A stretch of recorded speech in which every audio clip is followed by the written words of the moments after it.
सम्माननीय साधु समाज, धर्मप्रेमी सज्जनों, माताओं एवं बहनों,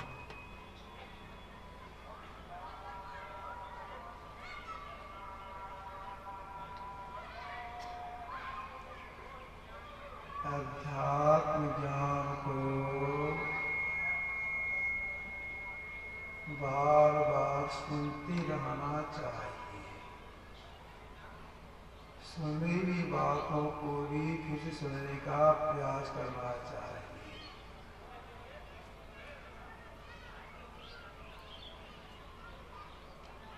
जहाँ शांत वातावरण रहता है, वहाँ सुनी हुई बातें समझ में आती है। हलचल स्थान में सुनी हुई बात याद नहीं रहती है। कुछ बच्चे शोर कर रहे हैं, बड़े अंदाज करके बच्चों को वहाँ से हटा दें। संत मत का ज्ञान बहुत गंभीरतम ज्ञान है। इस ज्ञान को ध्यान से सुनने से कुछ कुछ बात समझ में आती है।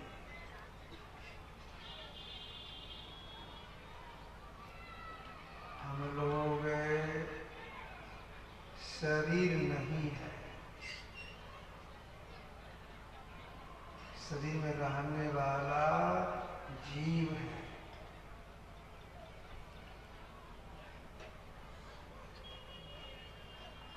इसका स्वरूप क्या है? इसमें रहने वाले जीव है, जीव का स्वरूप क्या है? अगर कोई जीव के सही स्वरूप को जानना चाहती है, उन्हें बिंदु को समझना होगा। बिंदु की क्या परिभाषा है? जिसका स्थान है, लंबाई चौड़ाई का कुछ भी। अगर विचार कीजिए, बिंदु की क्या परिभाषा हो रही? स्थान है, लेकिन उसमें लंबाई चौड़ाई गहराई कोई कुछ नहीं। ऐसा बिंदु कोई बाहर संसार नहीं बना सकते। बाल की नोक को आप 30 हथियार से चीर दें, कई भाग कर दें, एक भाग में थोड़ा स्याही लगा के चिन्ह करेंगे, लंबाई चौड़ी हो जाएगी। इस बिंदु में लंबाई चौड़ाई गहराई कुछ भी नहीं, उस बिंदु के बीच में जीवात्मा का वास है। बिंदु मध्य जीवात्मा सूक्ष्म वर्तते, यह है जीव का स्वरूप। जीव कहते किसे हैं? वनवास काल में भगवान राम ने लक्ष्मण से पूछने पर कहा था, माया ईसन आप कहे जान कही सो जीव। एक आगे जाकर बच्चे शांत कीजिए, चर्चा करता है बच्चा सब। माया ईसन आप कहे जान कही सो जीव। जो माया को, ईश्वर को, अपने आप को नहीं जानता है, उसको जीव कहती है।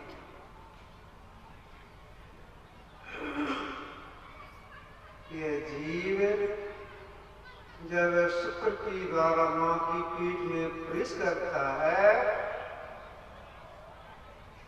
तो शरीर बनना शुरू होता है।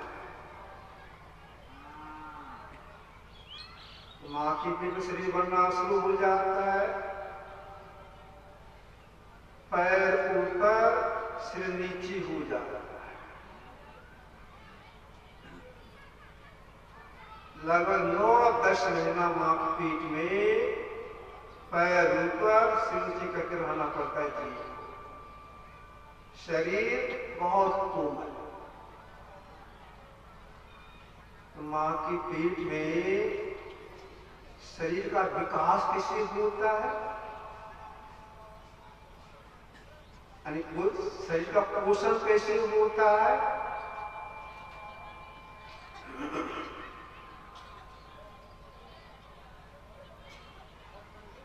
उस अवस्था में, यानी गर्भवती की अवस्था में मां जो खाती है या जो कुछ पीती है, उससे जो रस बनता है वह रस मोबाइल बंद रखिए। और मां की वह रस बच्चे के शरीर में घुसता है। मुंह की तरह घुसता है नहीं, मुंह तो बंद रहता है। मां की पेट में जो शरीर बना, शरीर में जो नाभि है, जिसको देहाती भाषा में कहते हैं ठोड़ी, जो ठोड़ी है वहां एक नली लगी रहती है। उस नली के दूसरे छोर का संबंध वहां रहता है तो मां के पेट में रस तैयार होता है। वही रस धीरे इस नली के द्वारा घोड़ी होते हुए शरीर में प्रवेश करता है, शरीर का पोषण होता है।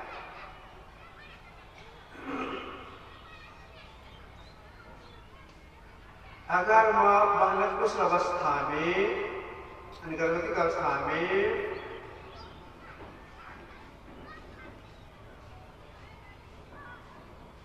खट्टा, मीठा, कसीला, तीता, चरखरा आदि चीजों को खा लेती है, और जो नहीं पीना उसको पी लेती है, शराब पी लेती है। इससे दूषित रस बनता है, खराब रस बनता है।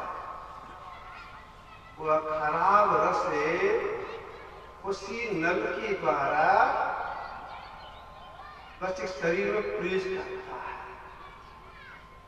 है। जैसे वह खराब शरीर में प्रवेश करता है तो बच्चे के शरीर में जलन पैदा होता है। कैसा जलन पैदा हो जाता है? किन्हीं के शरीर को कोई दूसरा व्यक्ति कचिया से, खुरपी से, चाकू से, तलवार की नोक से, किसी तेज हथियार से सर किसी अंग को चीर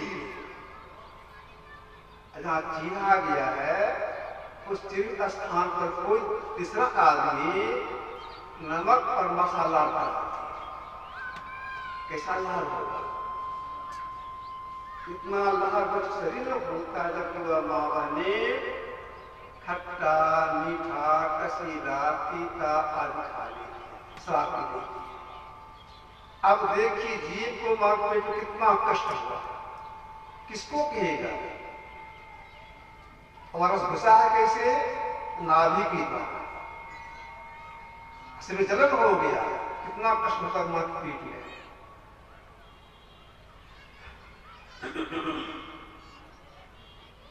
जब बच्चे का शरीर निकलने वाला होता है तो शरीर तो बहुत कोमल, निकलने का साथ संकीर्ण स्वाभाविक नहीं निकलता है, भीतर से अपान में धक्का लगता है, धक्का। तो जब बच्चे का शरीर निकलने लगता है मां की पीठ से, चारों तरफ से उसका शरीर पिस जाता है, दब जाता है, पिस जाता है। बड़ा कष्ट होता है जीव को। बाहर जो निकलता है बच्चा मां की पीठ से, प्राय बेहोश रहता है। जो सहायता में है, नस वगैरह है, तो बच्चे के शरीर में जो लार द्वार है उसको पोंछती है, मुंह में उंगली दे करके यदि चीज को निकालती है, नाक को साफ करती है। इस पर अगर होश में नहीं आया तो नस वगैरह क्या करती है, बच्चे के दोनों पैर को पकड़ करके ऐसे हिलाती है, बात उसे हवा लगता है, राहत मिलता है। जिससे राहत मिलता है उस बच्चे को, वह बच्चा रोना शुरू करता है। सब बच्चा रोता है। क्यों रोया? दुख हुआ बच्चे को, जिसको दुख हुआ है इसलिए बच्चा रो रहा है। तो संसार में देखिए जब जब कष्ट आता है, कष्ट का सामना करना पड़ता है, रोना पड़ता है, भीतर भीतर या बाहर बाहर रोना पड़ता है। जब शरीर छूटने के समय आता है,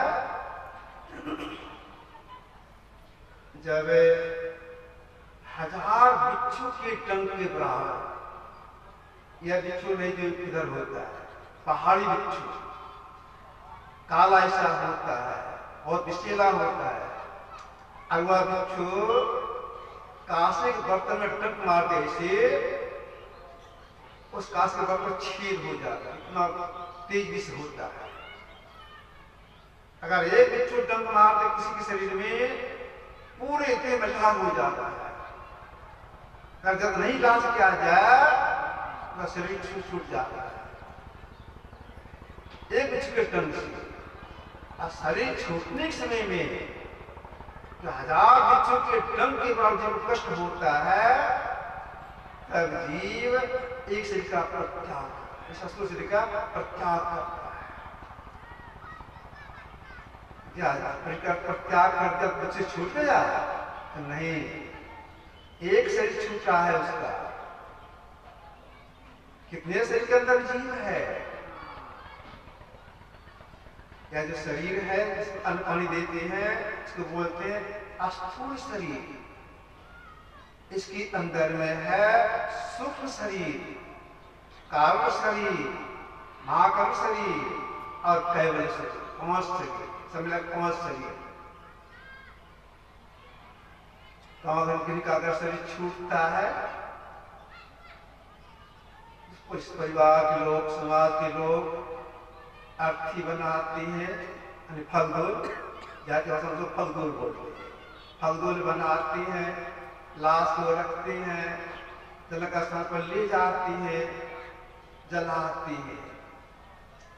लकड़ी कम गई और लकड़ी दे करके जलाती है।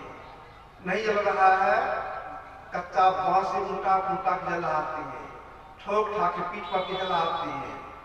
जलाते जब पूरा जल जाता है, कितने कठिनाई में गए हैं जलाने के लिए, बैठे रहते हैं। जब पूरा जल गया बैठे रहते हैं। जब राख ठंडा हो जाता है, उस राख को उठा करके पानी फेंक देते हैं और स्थान को झाड़ू से साफ कर देते हैं। कोई व्यक्ति वहां तुलसी घास लगा देते हैं तो अपना घर आते हैं।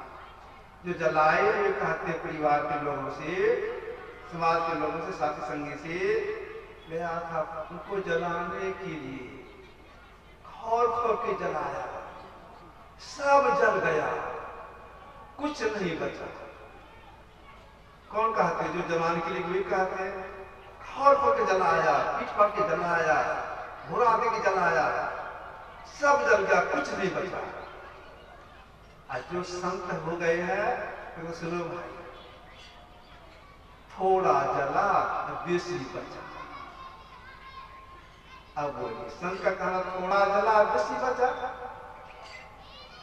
तो थोड़ा जलने से मतलब असल शरीर जला, एक शरीर जला, उधर सूक्ष्म कारण महाकार से रहा, 4 शरीर जला रहा, एक शरीर जला, तो 5 शरीर है। कोई मोटा वृक्ष है, मजबूत है, जिनका वृक्ष है उसको जरूरत पड़ गई चौकी बनाने का, किवाड़ी बनाने का, पलंग बनाने का, कुर्सी बनाने का, बेंच बनाने का, उसको काट जो बना लिया। जड़ मजबूत है, तहसील नीचे तक चला गया है जमीन में, जड़ मजबूत है, उन्हें से पंपा हो जाता है, घास हो जाता है। ठीक ऐसी एक शरीर जला, चापा गया, फिर जीव को असुर शरीर धारण करना पड़ेगा। अगर कोई जीव अंत साधन के द्वारा, भक्ति के द्वारा पांचों शरीरों को पार कर जाए, फिर वह जीव मां की पेट में नहीं आए, वह दुख उसको नहीं भोगेगा।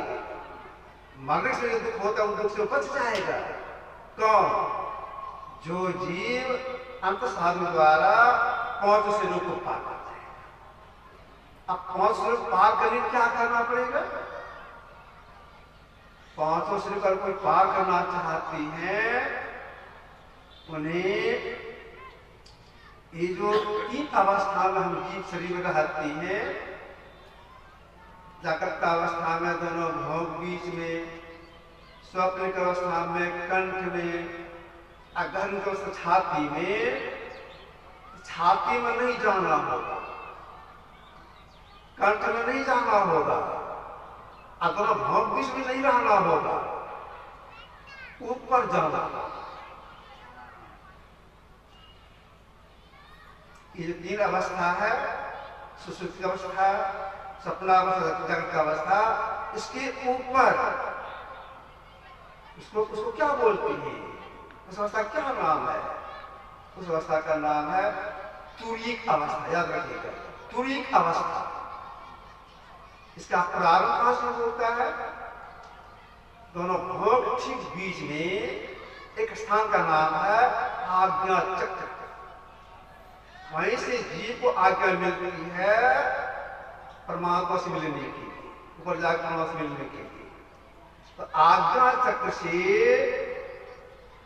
तुरीय अवस्था प्रारंभ, समाप्ति कैवल्य में जाकर। अगर कोई अपना कल्याण चाहती है तो जागृत अवस्था से ऊपर कर तुरीय अवस्था में प्रवेश करें, और उसके भी आगे जाना होगा कैवल्य के पास। तब कभी शरीर छूटेगा, अपना कल्याण हो जाएगा।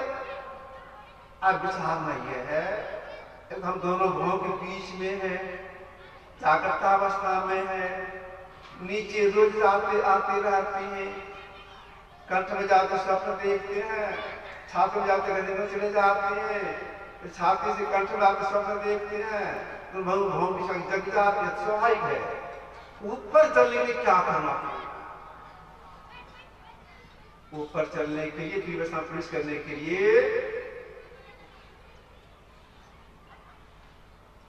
ये जो हम लोग की दो आंखें हैं, और दोनों आंखों से दृष्टि धार निकल रही है।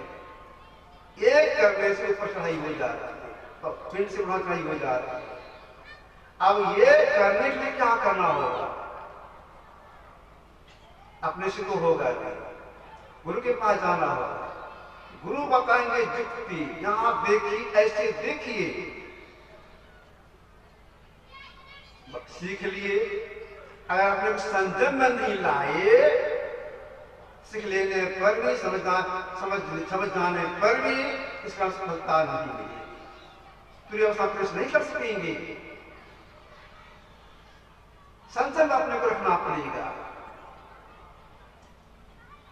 संत कबीर साहब ने कहा है संसार के लोगों से, पानी में आग लागे अंधे को सूझे। कहावत है, कबीर की वाणी बूझे और तीनों लोग सूझे। बड़ी अटपटी वाणी। पानी आग नहीं लगता है, अंधे को नहीं सूझता है, कबीर की वाणी है। तो साहब ने क्या कहा? पानी आग लगने से मतलब है वीर संत के अंदर ब्रह्म तेज का उदय होता है। आंख बंद करते हैं, अंधे हो गए, अंधे भीतर में सूझता है। तो वीर संत के अंदर ब्रह्म तेज का उदय होता है। इसका जो संचय करते हैं, हजूर खर्च नहीं करते हैं, उनसे साधना होती है। अब एक ब्रह्मचर्य फल करने में कितना संग करना पड़ता है। हमारा सुख की तरफ से नहीं निकले, शरीर मौजूद रहे, इसलिए कितना संयम करना पड़ता है। अगर कोई व्यक्ति पूरा गरम गरम भोजन करते हैं, बहुत लोगों का ऐसा स्वभाव होता है, थाली में लेते हैं भात दाल सब्जी, हाथ में लेते हैं, फूंक कर फूंकते हैं, मुंह से फूंक फूंक के खाते हैं। अगर ऐसा करेंगे तो पतला हो जाएगा। पूरा गरम भोजन ही लेना चाहिए, गरम लेंगे तो पतला हो जाएगा, साधारण तरक्की नहीं होगी। बहुत लोग चाय पीते हैं, गरम गरम चाय पीते हैं, लेकिन चाय पीने से सुबह पतला हो जाता है। बहुत ऐसे भी लोग हैं अपने भी पीते हैं, 7 साल 8 साल के उनके बच्चे उसको ही पिलाते हैं, अन्याय करते उसके साथ। जो छोटे उनके बच्चे को चाय पिलाते हैं, उस बच्चे का गर्दन पतला हो जाता है, गर्दन पतला हो जाता है। क्यों? उसका सिर पतला हो गया, अब ज्यादा से कम हो जाएगी, सिर में वृद्धि नहीं होगी उसकी। अपने भी नहीं पिए, बच्चों को नहीं चाय नहीं पिला रहे, सब पतला हो जाता है। और लोग करते क्या है, रात्रि भोजन किए, जब सोने का समय हुआ तब किन्हीं के द्वारा दूध मंगाते, गरम दूध मंगाते, गिलास में लेते हैं, पीते हैं, थोड़ा कुल्ला करके लेते हैं। तो जैसे गरम दूध जो पी के सोती है कसम पतला होता है, उसे साधा नहीं होती। बहुत लोग करते क्या है, जानबूझ करके, खास कर मां बने, रात में बेसी भात बना लेते, बच गया, और वही भात दाल सब्जी सवेरे परिवार के लोगों को जलपान करा, पूरा बासी ठंडा। अगर बासी भात नहीं खिलाएंगे कसम पतला हो जाएगा, उसे साधन नहीं होगा। अब एक भ्रम पालन करने में कितना संयम करना पड़ता है। इसलिए महापुरुष का कहना है तप को तप नहीं कहती है, ब्रह्मचर्य तप कहती है। जब तक तपस्या नहीं करेंगे ऋषि धारा को नहीं सचेगी, तो कैसे प्रवेश करेंगे। इसका संयम करते हुए समय लगा के साधना करना चाहिए। इस साधना अगर कोई सफल होना चाहते हैं, प्रवेश करना चाहते हैं, उन्हें एकांत में बैठना होगा, देर तक बैठना होगा, एकांत में और देर तक। अच्छा बैठना स्थान पवित्र भी हो, अपवित्र स्थान नहीं, पवित्र स्थान हो। भगवान कृष्ण ने अर्जुन से कहा था सुचो देशी पवित्र स्थान बैठो, बैठने क्लास में बैठो। अगर एक कमरे में मन नहीं लगे दूसरे कमरे जाकर बैठे, एक जगह मन नहीं लगे दूसरी जगह जाकर बैठे। अगर दिन में अवकाश नहीं मिले रात में करके करें। अगर हौसला के प्रवेश कर जाए और सही भक्ति प्रारंभ हो जाए तो रात में जाकर करें। अब जबकि कम कर सकती है, रात में वही भक्ति कर सकती है जो कुछ सवेरे भोजन करेंगे, हल्का भोजन करेंगे, सवेरे सो जाएंगे, तब मध्यरात में जब करके ध्यान कर सकते हैं। विलंब से भोजन करेंगे, विलंब से सोएंगे। अगर कोई जगा भी दे तो जग भी जाए बैठ नहीं सकेंगे। अगर जबरन बैठेंगे पेट में गैस बनेगा, तरह का रोग हो जाएगा। रात में ऐसा हो कि बिल्कुल सुपाच्य हो, जल पचने वाला हो। रात में भोजन करने के बाद टहलना चाहिए। इसके बाद जब सोएंगे, सत्व भोजन किए हैं, हल्का भोजन किए हैं, और जब पच जाए, इसके लिए क्या करना, क्या करना महापुरुषों ने कहा, कैसे सोना चाहिए, और सोने का तरीका नहीं जानते, गड़बड़ हो जाता है। अगर आप बाएं करवट सोएंगे, सोने से बाएं करवट सोएंगे, दहना स्तर चलेगा। दहना स्तर चलने से जो आप खाए हैं वह जल्द पच जाएगा। एक लाभ कुछ सपना नहीं होगा, बुरा सपना नहीं होगा। तो बाएं करवट सोना चाहिए, जल्द पच जाएगा, कुछ सपना नहीं होगा। जब जग जाए, फ्रेश होकर बैठने से बेसी देर तक बैठ सकती है। तो रात में ध्यान करना चाहिए, और यह ख्याल करना चाहिए कि रात में हम बैठेंगे, आस पास में खुर करने वाला व्यक्ति नहीं सो जाता है, बच्चा नहीं सो जाएगा। मान लीजिए आप 1:30 बजे रात में जगते हैं, फ्रेश होकर के बैठे, अपना अंतसाधना प्रारंभ करते हैं। जब शुरू कर दी, मन लग गया, मनसान करने लग गए, लग गया। आप जिस तरह प्रयास कर रहे हैं, प्रयास कर रहे हैं, अब ऐसा अनुभव होने लग गया, ऐसा अनुभव होने लग जाए, अब ठीक, पहले अनुभव होने लगता है, एक वस्तु आगे धर सटेगी। अब अगर मेरा बच्चा सोया हुआ है, उसी आइन मौके पर बच्चा जैसे चेयर किया, बिखर गया। अब फिर एकाग्रता कब आएगी कोई ठिकाना नहीं। अब 1 साल लगेगा वापस आने में, 2 साल लगेगा, 3 साल लगेगा, कोई ठिकाना नहीं, बिखर गई। एक बात, दूसरी बात यह है, अपने को बचा के रखना चाहिए। अंतर साधना करने में अगर मन लग रहा है तो मन में होगा आज बड़ा अच्छा मन लगा, फिर बैठेंगे, इस तरह आनंद हो रहा है, अपने को रोक नहीं सकते। अपनी साधना से बोल दिए आज बैठिए, बड़ा मन लग रहा, बड़ा कुछ होगा, इतना ही बोल दिए चौपट अब नहीं लगेगा, खत्म हो गया। यह बात किसी को नहीं बोलना चाहिए, छिपा कर रखना चाहिए। अंतर साधन की बात बिल्कुल छिपा कर रखना चाहिए। एक साधु बाबा बोल रही थी, जो बोले दूसरे साधु सुने, हमको सुनाए। तो बोल रहे थे अंतर साधन की बात, अनुभूति की बात स्पष्ट होना चाहिए। जैसे कोई महिला है, बेचारे पति मर गया, अब मरने के बाद हो गई गर्भवती, तो अपने पेट को छिपाती है, वहां से झांपती है, कोई देखे नहीं।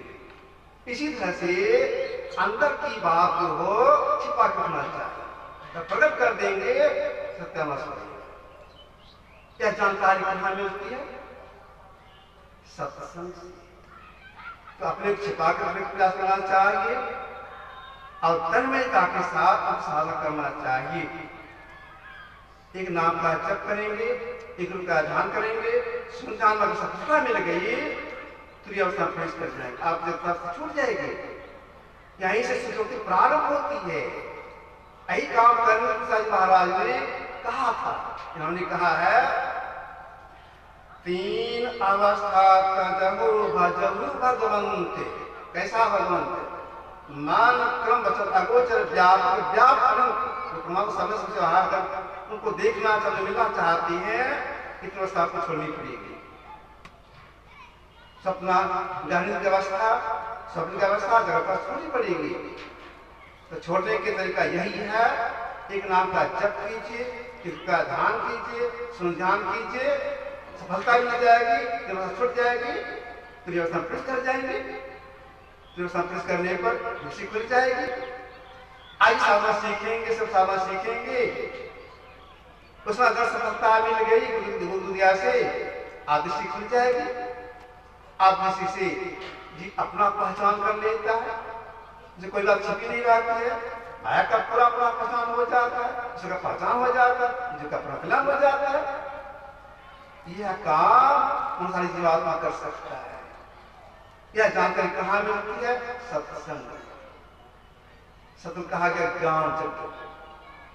कल आज सत्संग में यह ज्ञान तक है। इस ज्ञान में जो शब्द प्रदान किए हैं, तन से, मन से, धन से, वचन से बहुत का संचय किए हैं। फिर भी मैं प्रार्थना करता हूँ सबों का विकास और मुक्ति हो। यहाँ का सत्संग संपन्न हुआ। बोलिए प्रेम से।